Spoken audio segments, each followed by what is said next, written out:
Le pape François demande à Denis Sassou Nguesso de se retirer de la vie publique au Congo.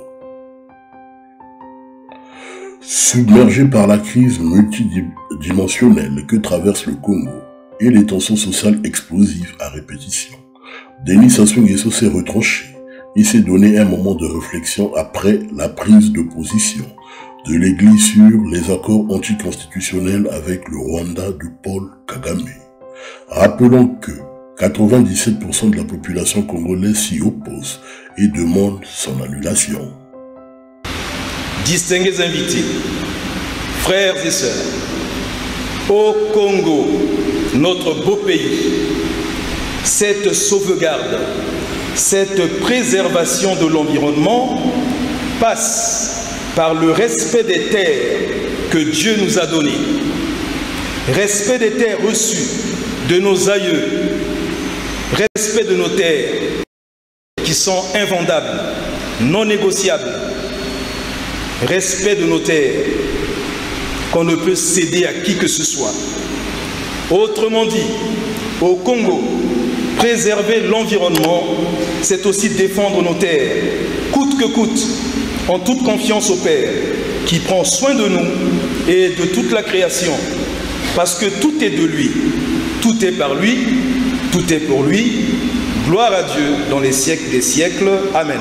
Visiblement accusé et acculé par la hiérarchie de l'Église catholique congolaise, qui s'est rangée cette fois-ci du côté du peuple congolais, Denis Sassou Nguesso n'a pas eu le choix que d'aller se justifier au Vatican, tout en profitant d'expier ses péchés pour le sang versé des innocents. Ce lundi 25 novembre, il est 7h45. Le cortège présidentiel arrive au Saint-Siège. Le piquet de la garde suisse est bien rangé pour les honneurs au président de la République du Congo qui a rendez-vous avec le souverain pontife. Denis Sassou Nguesso, qui est accompagné de son épouse, Madame Antoinette Sassou Nguesso, est salué par le régent de la maison pontificale, Monseigneur Leonardo Sampieza. L'instant est solennel, quand le chef de l'État fait son entrée dans la bibliothèque apostolique du Vatican, où il est reçu par le pape François. Une poignée de main chaleureuse entre les deux dignitaires marque ce moment historique. Ensuite, Denis Sassou Nguesso présente son épouse au souverain pontife, Madame Antoinette Sassou Nguesso, catholique dévouée dont l'œuvre à travers la Fondation Congo Assistance est illustrative de son engagement pour le bien-être social. Le président de la République, Denis Sassou Nguesso, se retrouve en entretien en tête-à-tête plus tard avec le pape François.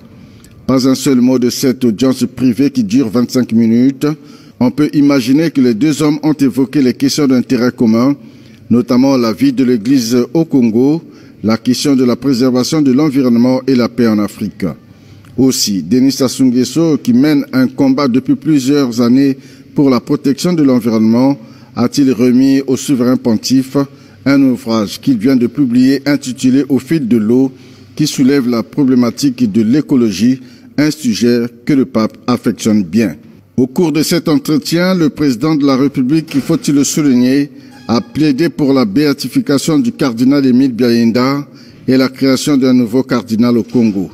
Un sujet que le chef de l'État a évoqué par la suite au cours de l'entretien avec le cardinal Pietro Parolin, secrétaire d'État du Vatican. En janvier prochain, le ministre des Affaires étrangères du Vatican est attendu à Brazzaville pour apporter une vitalité à l'Église catholique qui totalise 141 ans d'évangélisation cette année. La visite de Denis Sassou Nguesso au Vatican portait sur plusieurs volets, à savoir, dans le premier volet, les relations diplomatiques entre les deux États, le Congo et l'État du Vatican. Dans le deuxième volet, le climat politique et les tensions sociales dans le pays. Le pape a demandé à Denis Sassou Nguesso de libérer les prisonniers politiques et d'accepter les aspirations du changement que réclame le peuple. Et enfin, dans ce troisième volet, le pape a demandé explicitement à Denis Sassou Nguesso de se retirer de la vie publique. Une demande déjà formulée par Emmanuel Macron lors d'une conversation téléphonique. C'est d'ailleurs ce qui avait suscité la colère du despote congolais et justifié son absence lors du sommet de la francophonie à Paris. Denis Sassou Nguesso au Vatican. Une image en vaut mieux que 1000 mots. Nous vous invitons à regarder scrupuleusement les salutations d'Antoinette Sassou. Comprendra qui pourra. Il prospère parce que les masses baignent dans l'ignorance.